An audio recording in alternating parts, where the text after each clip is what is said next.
और एक बड़ी खबर आपको बता दें, आतंक का खात्मा हमारा मकसद था। भारतीय सेना का पहला बयान। इस ऑपरेशन को अंजाम देने के बाद, इस स्ट्राइक को अंजाम देने के बाद, पड़ोसी मुल्क से संघर्ष हमारा मकसद नहीं है। ये साफ तौर पर सेना की तरफ से कहा गया है, लिखा गया है। न्याय हुआ, जस्टिस हुआ, जय हिंद, जय भारत। ये सेना का पहला आधिकारिक बयान। आतंक का खात्मा इस स्ट्राइक के पीछे हमारा मकसद था। पड़ोसी मुल्क से संघर्ष हमारा मकसद नहीं है। ये भारतीय सेना ने क्लियर किया है, साफ किया है। पाक सैन्य सुविधाएं हमने टारगेट नहीं की। ये सीधे तौर पर बताया गया है कि आतंक के ठिकाने भारतीय सेना के निशाने पर थे और उन्हें ही इस स्ट्राइक में किया गया है नेस्तनाबूद। पीओके में और पाकिस्तान में कुल 9 जगहों पर भारतीय आर्मी ने, इंडियन आर्मी ने किया है अटैक और आतंकी कैंप्स को दहलाया गया है। लेकिन अब पाकिस्तान के मीडिया में यह खबर चल रही है कि Pakistan has begin retaliation against India, और रिटेलिएशन होगा और इसके लिए पूरी तरह से भारत तैयार भी है, भारत की फोर्सेस तैयार भी हैं। सुमित, ये तो पता ही था कि अगर इस तरह की स्ट्राइक होगी तो फिर उधर से रिटेलिएशन भी आएगा।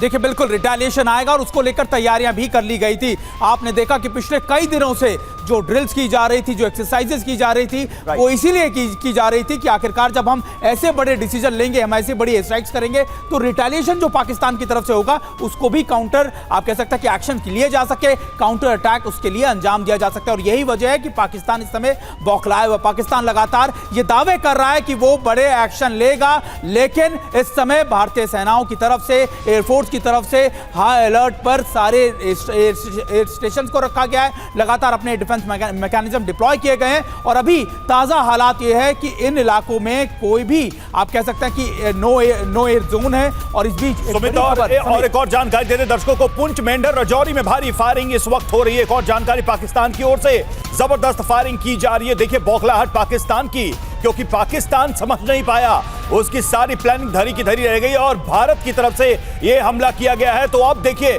सीमा पार से यह फायरिंग की जा रही है। हालांकि भारत की तरफ से मुंहतोड़ जवाब दिया जा रहा है। थोड़ी देर पहले भारतीय सेना की तरफ से भी यह ऑफिशियल जानकारी दी गई कि भारत इसका जवाब दे रहा है। और देखिए एक और जानकारी मेरे पास आ रही है कि पाकिस्तान आर्मी के स्पोक्स पर्सन ने यह बात कही है कि जो ये हमले किए गए हैं, ये भारत ने अपनी सीमा से ही एयर स्ट्राइक किए गए। देखिए अभी भी अपनी इज्जत बचाने की कोशिश की जा रही है। निशांत कुछ बताना चाह रहे हैं। Nishant, over to you.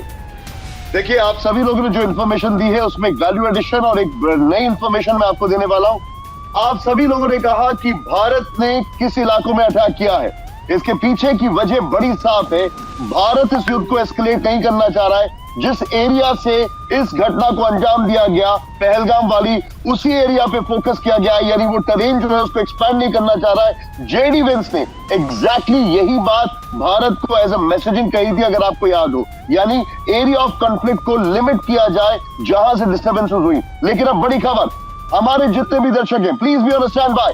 Bharat ने सभी एयर डिफेंस यूनिट्स जो हैं along the India Pakistan border active कर दिए हैं। ये डिफेंस ऑफिशियल्स के हवाले से, एएनआई के हवाले से खबर आ रही है। भारत ने सभी एयर डिफेंस यूनिट्स को एक्टिव कर दिया है, यानी we are expecting a counter strike. Pakistan के विमान आसमान में है, भारत का एयर डिफेंस सिस्टम एक्टिव है। ग्राउंड पर आर्टिलरी शेलिंग जो एलओसी पर जबरदस्त तरीके से चल रही है, और आर्टिलरी शेयरिंग सुमित आपको कंफर्म करेंगे, जो हमारे पास इंफॉर्मेशन है वो शायद इंटरनेशनल बॉर्डर पर भी शुरू हो गई है, लेकिन उसको मैं कंफर्म नहीं कर रहा हूं। ये हमारे पास इस वक्त की बड़ी खबर मैं आपको बता रहा हूं। Back to you in the studio.